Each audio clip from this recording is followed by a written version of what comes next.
बेटा आज का जो टॉपिक है हमारा वो है बेटा Kepler's law of planetary motion. ठीक है, बिल्कुल आराम से समझना है इसे। मैं आपको ध्यान से समझा रहा हूँ, प्लीज़ बोर्ड पर आपको ध्यान से देखना है।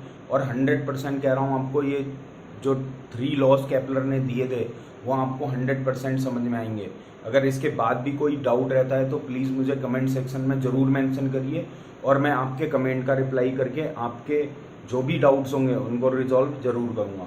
तो बोर्ड पर बेटा ध्यान से देखिए आप, जो फर्स्ट लॉ दिया, पहले हम टॉपिक का नाम लिख लेते हैं, केपलर्स लॉज ऑफ प्लैनेटरी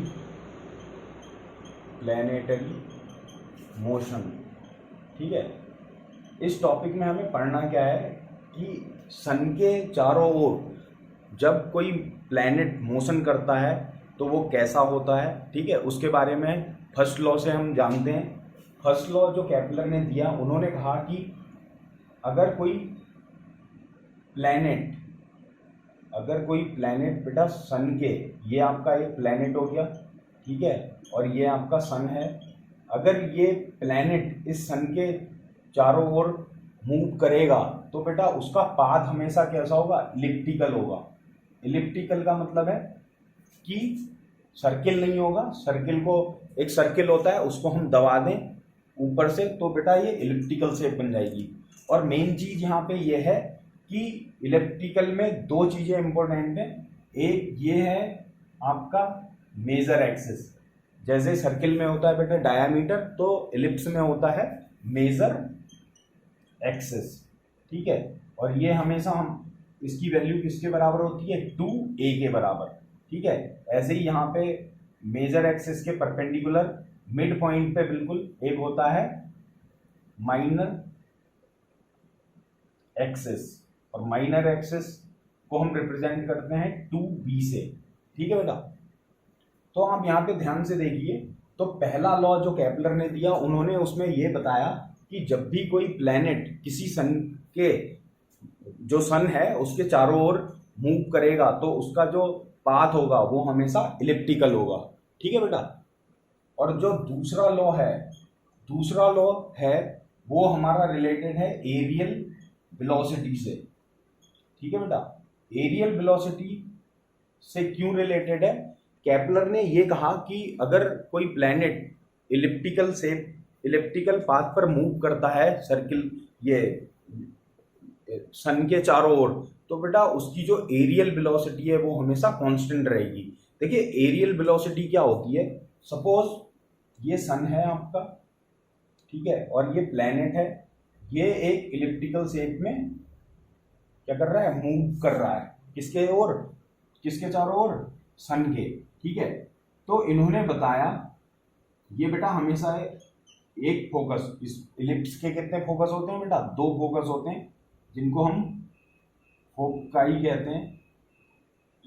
अगर हम सिंगुलर की बात करेंगे तो ये फोकस है, ये भी फोकस है, तो 2 फोकस होते हैं इलिप्स में जिनको हम कॉम्बिनेशन में फोकाई कहते हैं। ये प्लूरल है बेसिकली फोकस का। ठीक है, तो एक फोकस पे हमेशा एक सन रहता है।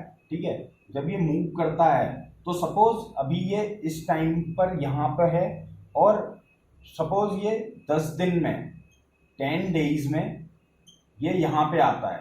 ठीक है, तो एरियल वेलोसिटी का मतलब क्या है कि अगर मैं सन से, जो फाइनल पोजीशन है मेरी प्लैनेट की और जो स्टार्टिंग पोजीशन थी, तो स्टार्टिंग पोजीशन से बेटा, स्टार्टिंग पोजीशन से फाइनल पोजीशन तक आने में जो ये एरिया कवर करता है वो हमेशा कितने दिन में कवर कर रहा है बेटा, 10 दिन में, 10 डेज में इतना एरिया कवर कर रहा है।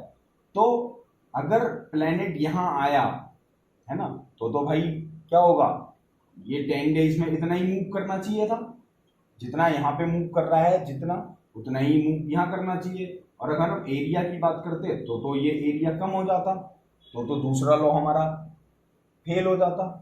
ठीक है, फेल इसलिए हो जाता क्योंकि एरियल वेलोसिटी कांस्टेंट नहीं होती, क्योंकि एरिया अलग अलग आ गया ना, तो कांस्टेंट कैसे हो जाएगी, हो ही नहीं सकती। तो इसके लिए क्या होता है, केपलर ने कहा कि जब भी कोई प्लैनेट सन के पास आता है तो उसकी जो वेलोसिटी है वो क्या होती है, बहुत तेज हो जाती है, यानी बहुत बढ़ जाती है। तो जब ये तेजी से सन के पास आकर तेजी से मूव करेगा तो बेटा ये सपोज यहाँ आ जाएगा, और टाइम हमारा उतना ही होगा, कितना, 10 डेज। 10 डेज में ये यहाँ से यहाँ आ जाएगा। तो देखिए यहाँ पे जब एरिया, ये हम इसको सन से मिलाएंगे स्टार्टिंग और एंडिंग को, तो एरिया ये कवर करेगा। तो जो ये एरिया A1 ले लेते हैं, ये एरिया A2, तो A1 हमेशा A2 के बराबर होगा, तभी हमारी एरियल वेलोसिटी जो है वो कांस्टेंट रह पाएगी।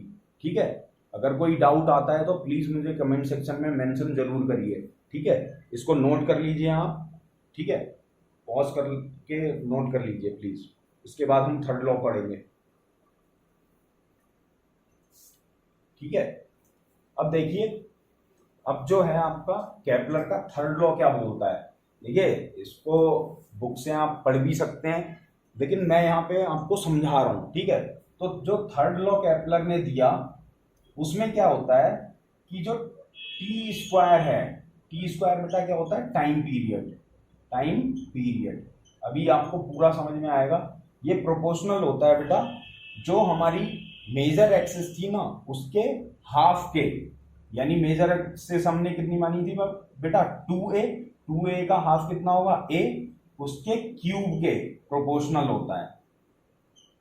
ठीक है बेटा, इसका मतलब देखिए, अगर ये सन है, ठीक है, और ये प्लैनेट मूव कर रहा है इसके चारों ओर एक इलिप्स शेप में, तो बेटा इन्होंने क्या कहा कि अगर आप मुझे बता दें, केपलर ने कहा अगर आप मुझे बता दें कि आप किस पाथ पर मूव कर रहे हैं, सपोज हम इलिप्टिकल पाथ पर मूव कर रहे हैं। ठीक है, अगर आप मुझे बता दें कि ये मेरा जो मेजर एक्सिस है, मेजर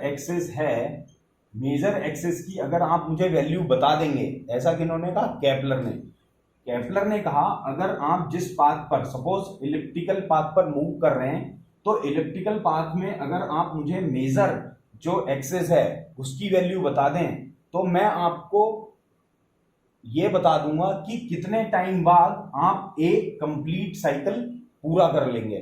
ठीक है, तो कंप्लीट साइकिल पूरा कर लेंगे वो आपको मैं बता दूंगा। तो उन्होंने सपोज आपको समझाने के लिए मैं बेटा ये वैल्यू कितनी ले रहा हूं, ये यहां से यहां तक बेटा 8 सपोज यहां पे ले लेते हैं 8 है। ठीक है, उसके बाद जब इसका हम क्या करेंगे बेटा, हमने क्या कहा, मेजर एक्सिस के हाफ के क्यूब के प्रोपोर्शनल होता है क्या, टाइम पीरियड का स्क्वायर। तो देखिए बेटा यहाँ पे जब हम इसका हाफ करेंगे तो इतना हमारा 4 हो जाएगा और इतना हमारा 4 हो जाएगा, क्योंकि हमने 8 को हाफ हाफ कर लिया है। अब जब हाफ करने के बाद मैं टी स्क्वायर प्रोपोर्शनल किसके हो जाएगा बेटा, 4 और इसका क्यूब।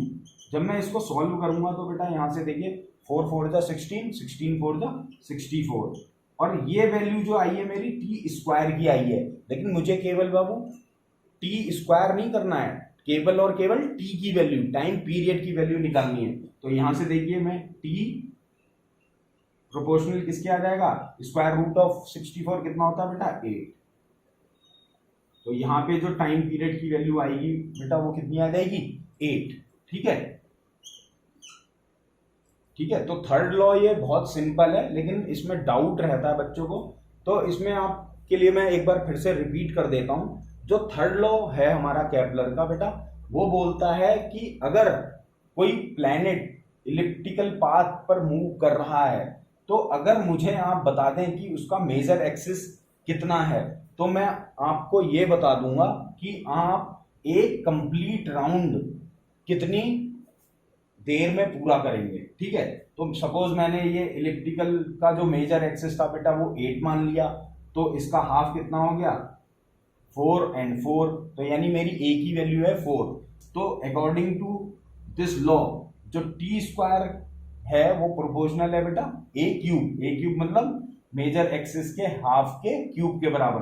तो मेजर एक्सिस का हाफ यहाँ पे 4 है, इसका क्यूब कर लिया, और ये टी स्क्वायर के प्रोपोर्शनल है।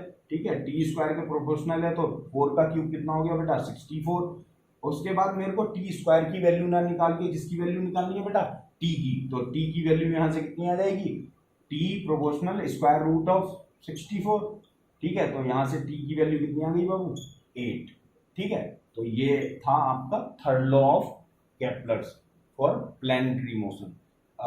अगर ये आपको वीडियो पसंद आई है और आपको सारा कॉन्सेप्ट समझ में आया है तो प्लीज़ मेरे चैनल को सब्सक्राइब करें, लाइक करें और ज़्यादा से ज़्यादा शेयर करें, जिससे मुझे मोटिवेशन मिले मैं और आपके लिए बहुत अच्छे अच्छे वीडियोस इन्हीं कॉन्सेप्ट पे बेसिस पे बना सकूं। Thank you so much for watching this.